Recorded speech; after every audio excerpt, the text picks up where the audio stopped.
Look into your dog's eyes right now. Go ahead, I'll wait. Behind those eyes, is anyone actually home? Not just a furry little machine reacting to food and squirrels, but a someone. A being that knows it exists. For centuries, the smartest people alive said no.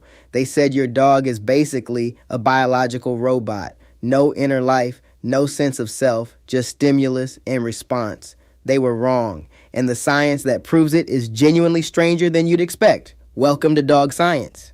Here's the setup. In the 1600s, the French philosopher René Descartes made a claim that shaped science for 300 years. He said animals were automata, machines. When a dog yelped in pain, Descartes argued it wasn't feeling anything. It was just mechanical, like a spring uncoiling. This, by the way, is the same man who gave us, I think, therefore I am. He just didn't extend that courtesy to anything with a tail. Sounds insane today, right?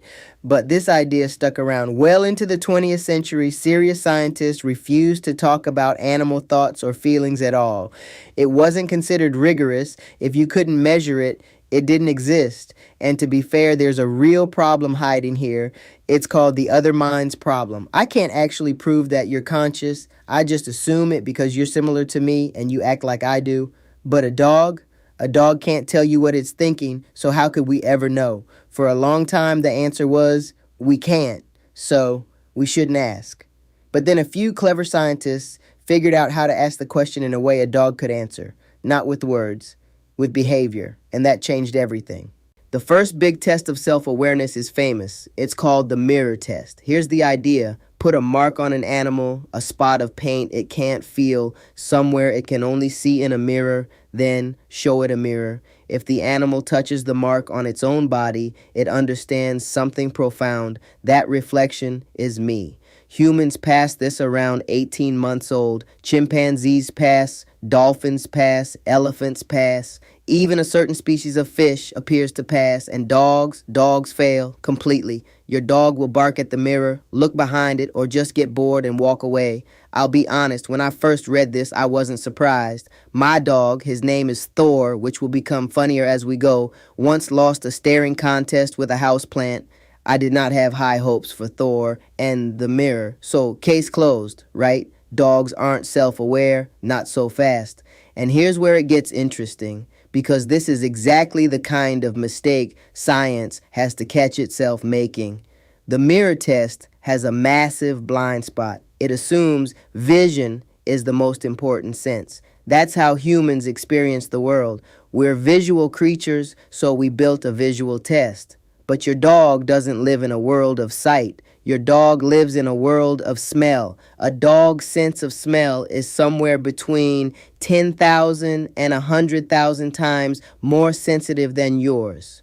Asking a dog to recognize itself in a mirror is like asking you to recognize yourself by sniffing a photograph. You'd fail too. That doesn't mean you don't know who you are. So one scientist asked a better question. What if we tested self-recognition using the sense dogs actually care about?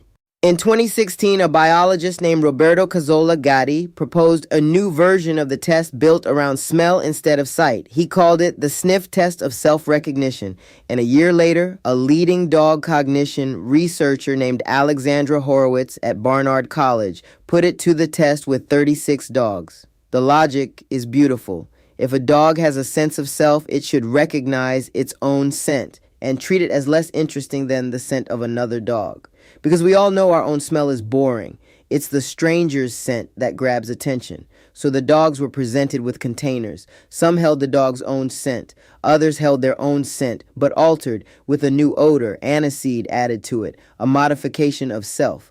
And I want you to sit with the fact that this is real peer-reviewed science. Somewhere, a person with a doctorate spent months collecting dog urine and remixing it with black licorice. That's the job. That's the whole job. The results were striking. Dogs spent very little time sniffing their own plain scent. Old news, that's me. But when their scent was modified, when it was self but different, they investigated much longer. They noticed the change to their own identity. Think about what that means. The dog has a mental category for this is my own smell, and it can detect when something about itself has changed. That's a form of self-recognition. It was just hiding in a sense we had been ignoring the whole time. Dogs weren't failing the self-awareness test. We were failing to write a fair one. But smell isn't the only evidence. Here's my favorite study, published in 2021 by a research team led by Rita Lenke in the journal Scientific Reports. Because it's so simple, you could almost do it at home. Researchers wanted to know, does a dog understand that its own body is an object that takes up space, an obstacle that can get in its own way? So they set up a clever task. A dog is standing on a small mat. Attached to the mat is a toy, and the dog is asked to pick up the toy and give it to its owner. Simple.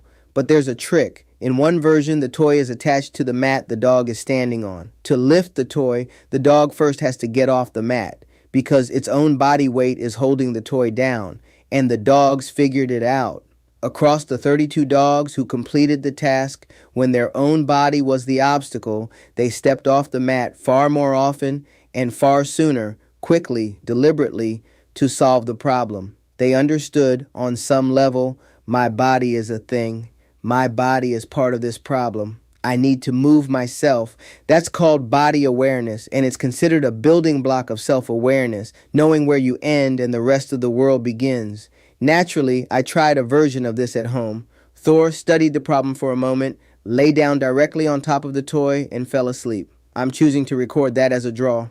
So let's be careful and honest here because good science doesn't overclaim. Does your dog sit around pondering its own mortality? Almost certainly not. The kind of abstract narrative self-awareness humans have, thinking about your past, imagining your future, worrying about death, there's no good evidence dogs have that. But consciousness isn't a light switch, it's a dimmer. It's a spectrum, and what the research shows is that dogs sit meaningfully far along that spectrum. They have a sense of their own scent identity. They have awareness of their own body in space. They have emotions, real ones, backed by brain scans showing dogs process feelings using structures remarkably similar to ours. They form memories. They have preferences. They recognize themselves as distinct from the world around them. In other words, is anyone home behind those eyes? Yes. Somebody's home, just not somebody who experiences the world the way you assumed, somebody who lives in scent, who feels genuine emotion, who knows where their own body ends, and who has been quietly aware of themselves this whole time in a language we only recently learned how to read. So the next time your dog looks up at you, remember that's not an empty machine. That's a conscious being with a sense of self we spent 300 years insisting couldn't exist. We just had to stop asking it to be human and start letting it be a dog. If this changed how you see your dog even a little bit, do me a favor, share it with someone who needs to see it. There's a dog owner in your life right now who has no idea there's a whole mind looking back at them. And if you want more of the real science behind your dog, subscribe. Because next time we're answering a question every owner has wondered. Does your dog actually love you, or does it just love that you have thumbs and a can opener? As for Thor, the one who lost to a houseplant, sleeps on the evidence, and has, as far as I can tell, never once suspected he was alive, the research says he's in there too, somewhere, a god of thunder, aware of himself the whole time. So I'm going to go apologize to Thor for underestimating him. He will have no idea what I'm talking about, which honestly tracks. See you next time on Dog Science.